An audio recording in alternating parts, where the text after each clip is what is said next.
mahasiswa dari Universitas Tikubang Semarang, Fakultas Ekonomika dan Bisnis, Program Studi Akuntansi.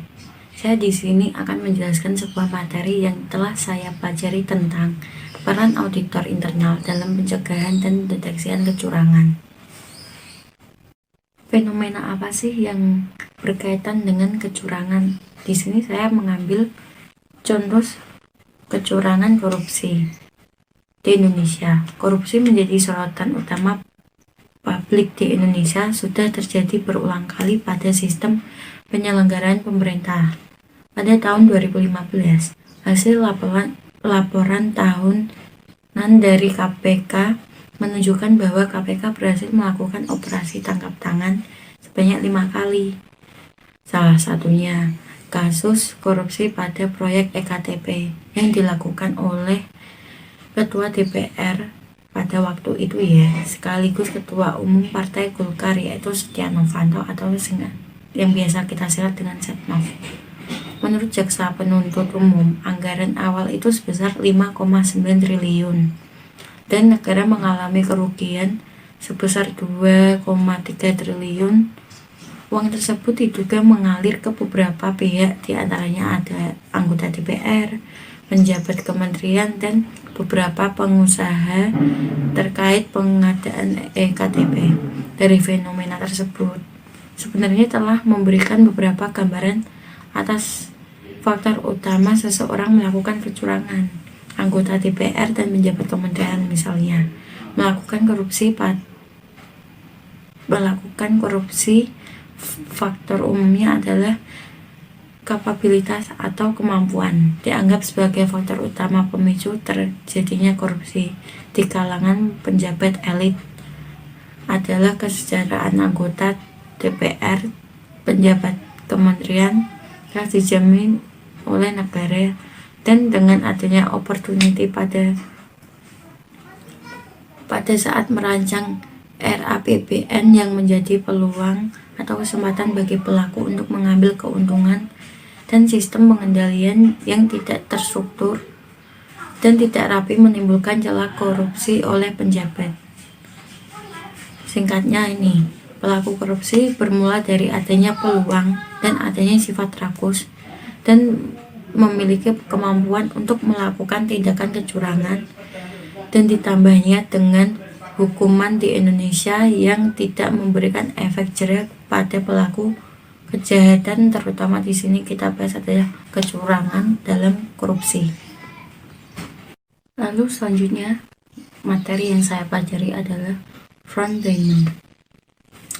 Frank Diamond itu disusun oleh Wolff and Hermansen pada tahun 2004. Teori ini adalah bentuk pembaruan dari teori front triangle yang diusulkan oleh Krejci pada tahun 1950-an, yang menambahkan elemen kualitatif yang diyakini memiliki hubungan yang signifikan dengan tindakan front. Jika dalam teori front triangle menjelaskan bahwa terdapat 3 elemen, yaitu pressure atau tekanan, opportunity atau peluang, dan rationalization atau rasionalisasi. Pada Frank Diamond ini itu ada tambahan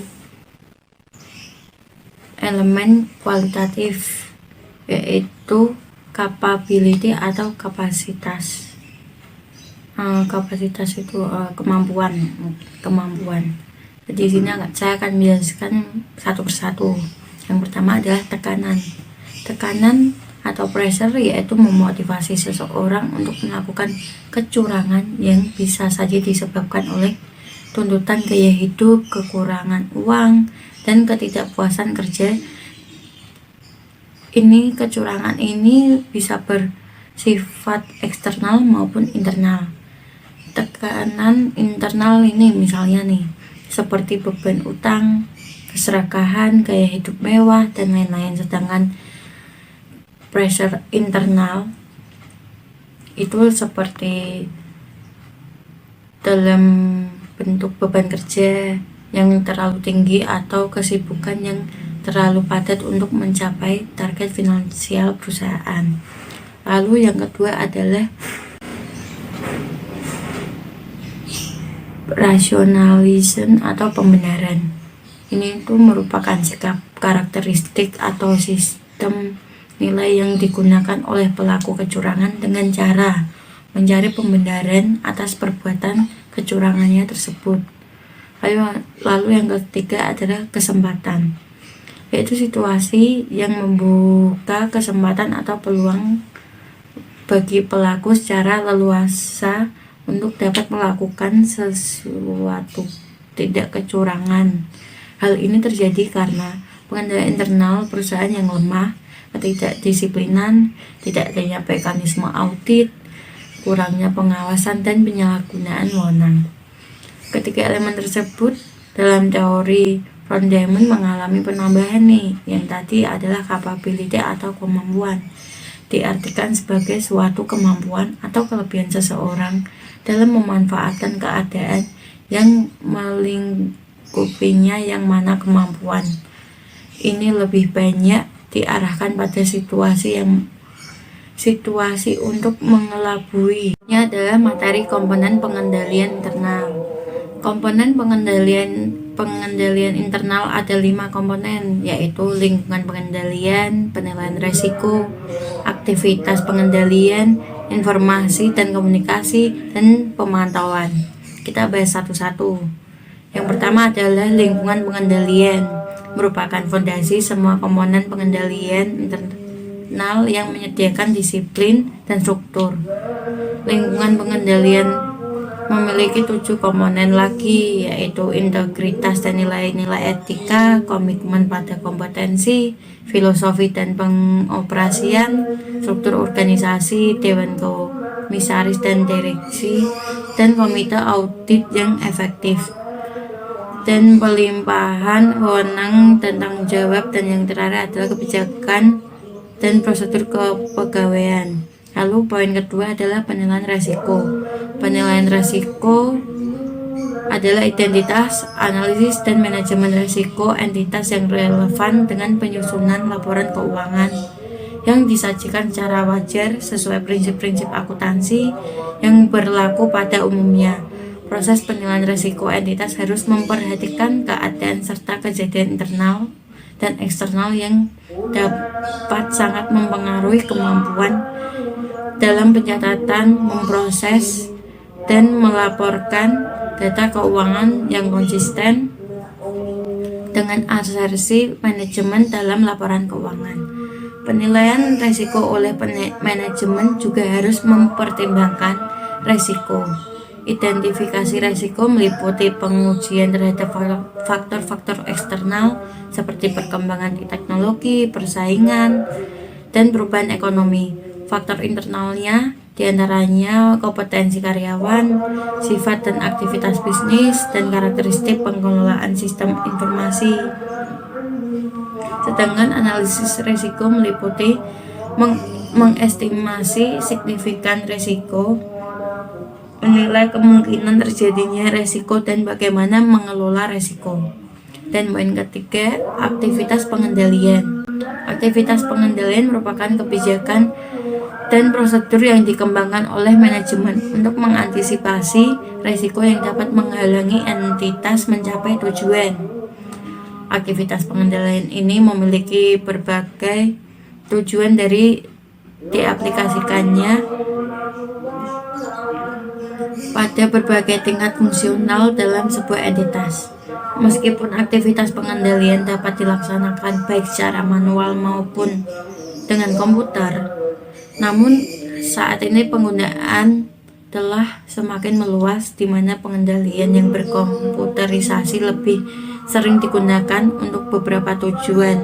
Aktivitas pengendalian ini memiliki 5 komponen lagi, yaitu pemisahan tugas yang memadai, dokumen dan catatan yang memadai, otorisasi yang pantas atas transaksi dan aktivitas, pengecekan independen dan pelaksanaan, dan pengendalian atas aktivitas dan catatan. Lalu poin keempat ada informasi dan komunikasi. Fokus utama kebijakan dan prosedur pengendalian yang berkaitan dengan sistem informasi akuntansi adalah transaksi dilaksanakan dengan cara mencegah salah saji dalam arsersi laporan keuangan dan tindakan kecurangan yang memungkinkan dilakukan oleh sumber daya manusia. Oleh karena itu, sistem informasi yang efektif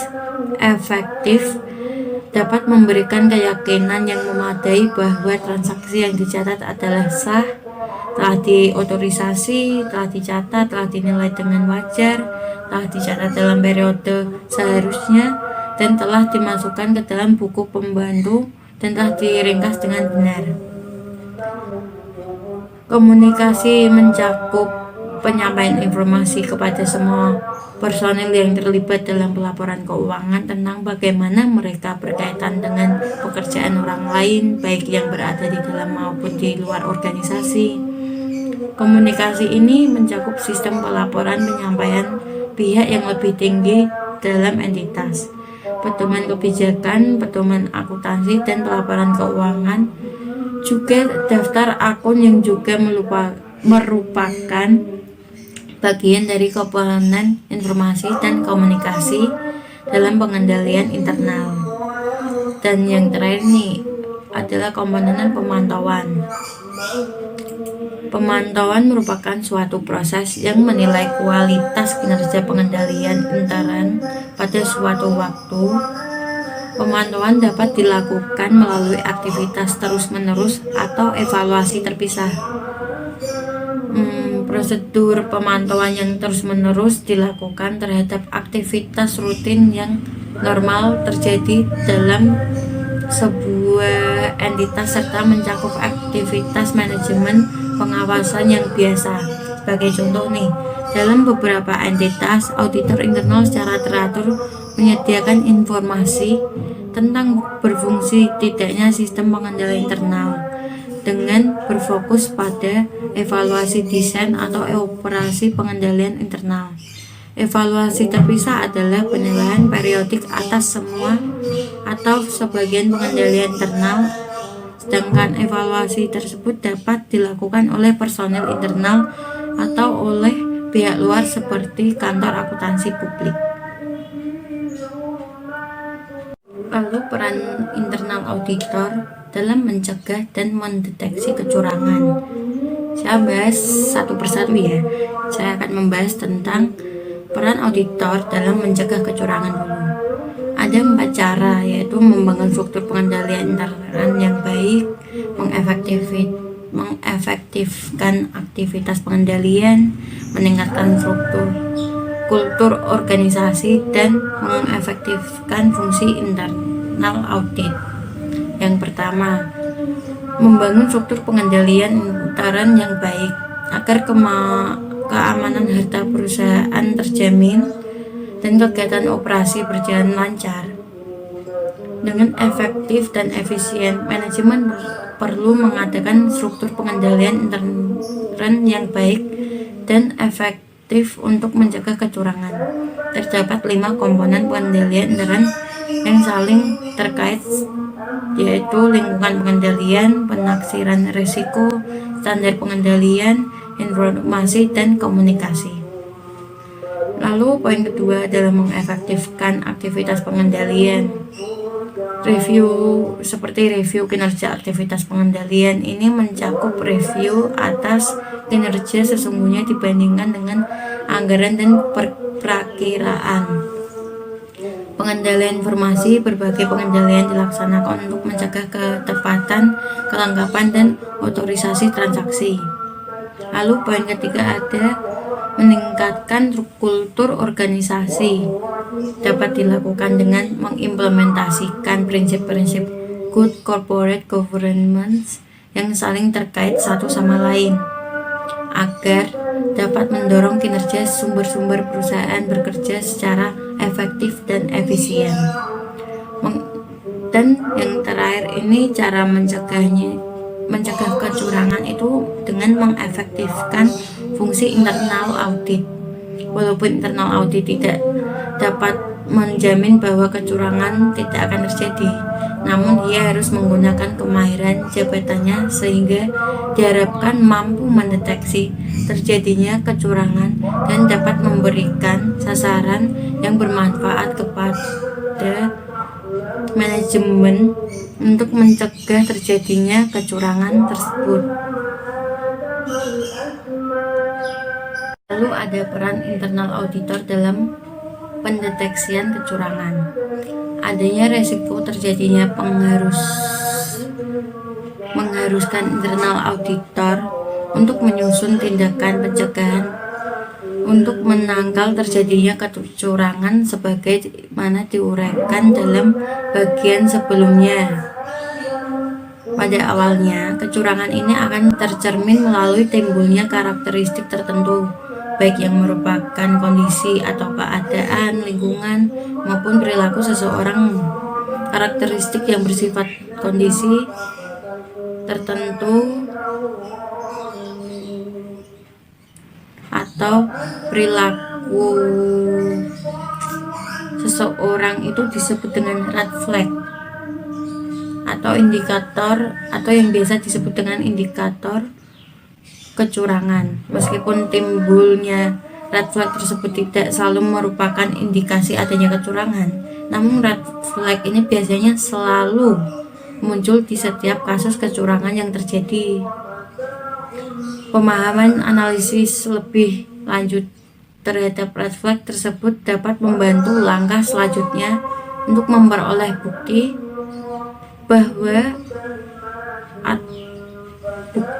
awal bahwa adanya timbul kecurangan. Berikut adalah gambaran secara garis besar pendeteksi kecurangan berdasarkan penggolongan kecurangan oleh ACFI atau Asosiasi Pemeriksa Penipu Bersertifikat. Yang pertama adanya financial statement fraud atau kecurangan laporan keuangan. Kecurangan dalam penyajian laporan keuangan umumnya dapat diketahui melalui analisis laporan keuangan sebagai berikut. Ada 3 analisis, yaitu analisis vertikal, analisis horizontal, dan analisis rasio. Yang pertama saya akan menjelaskan tentang analisis vertikal, yaitu teknik yang digunakan untuk menganalisis hubungan antara item-item dalam laporan laba rugi, neraca, ataupun laporan arus kas dengan menggambarkannya dalam persentase. Sebagai contoh nih, adanya kenaikan presentasi hutang niaga dengan total hutang dari rata-rata 30% menjadi 50%. Itu kan selisih naik 20% kan. Di lain pihak adanya penurunan presentasi biaya penjualan dengan total penjualan tuh contohnya 30 kok menjadi 15%. Nah, makin dapat menjadi satu dasar adanya pemeriksaan kecurangan, itu patut dicurigai. Lalu dengan analisis horizontal, yaitu teknik untuk menganalisis presentase perubahan item laporan keuangan selama beberapa periode laporan. Sebagai contoh, adanya kenaikan penjualan sebesar 80%, sedangkan harga pokok mengalami kenaikannya sampai 140%. Dengan asumsi tidak ada perubahan lainnya dalam unsur-unsur penjualan, pembelian, maka hal ini dapat menimbulkan sangkaan adanya pembelian fiktif atau penggelapan transaksi ilegal lainnya. Lalu yang terakhir dalam kecurangan laporan keuangan adanya analisis rasio, yaitu alat untuk mengukur hubungan antara nilai-nilai item dalam laporan keuangan. Sebagai contoh, seperti current ratio, adanya penggelapan uang atau pencurian kas dapat menyebabkan turunnya perhitungan rasio tersebut. Lalu poin kedua dalam pendeteksi kecurangan ada penyalahgunaan aset. Teknik ini untuk mendeteksi kecurangan-kecurangan kategori ini sangat banyak variannya, misalnya untuk mendeteksi kecurangan dalam pembelian. Ada beberapa metode deteksi yang dapat digunakan dalam teknik penyalahgunaan aset, yaitu statistical sampling dan vendor or outsider complaint. Yang pertama, statistical sampling. Metode ini untuk menentukan ketidakbiasaan. Metode ini akan efektif jika ada kecurigaan terhadap satu atribut dengan atribut lain, misalnya seperti pemasok fiktif atau penggelapan dana dan pencurian kas. Lalu yang vendor or outsider complaint ini, atau bahasa Indonesianya itu seperti komplain atau keluhan dari konsumen, yaitu pemasok atau pihak lain, merupakan alat deteksi yang baik, dapat menggunakan atau mengarahkan auditor untuk melakukan pemeriksaan yang lebih lanjut. Dan dalam mendeteksi kecurangan yang terakhir itu ada, kan dibagi menjadi 3, dan yang terakhir itu ada korupsi. Pendeteksi atas kecurangan ini dapat dilihat dari karakter red flag yang tadi sudah dijelasin sebelumnya. Si penerima maupun si pemberi, orang-orang yang menerima dana korupsi ataupun menggelapkan dana pada umumnya mempunyai karakter red flag sebagai berikut, seperti big spender atau pemborosan, gift taker atau pemberian hadiah, odd couple, rules breaker, complainer. Dan sedangkan orang yang melakukan pembayaran nih mempunyai karakteristik pembayaran itu seperti yang menyuap. Seperti karakteristiknya itu seperti slash factor, too successful bidder, pure quality, high price, and one person operation. Seperti itu. Adapun unsur-unsur kompetensi auditor internal. Dalam standar profesi auditor internal menjelaskan bahwa setiap auditor internal harus mempunyai beberapa pengetahuan, keterampilan, dan pengalaman.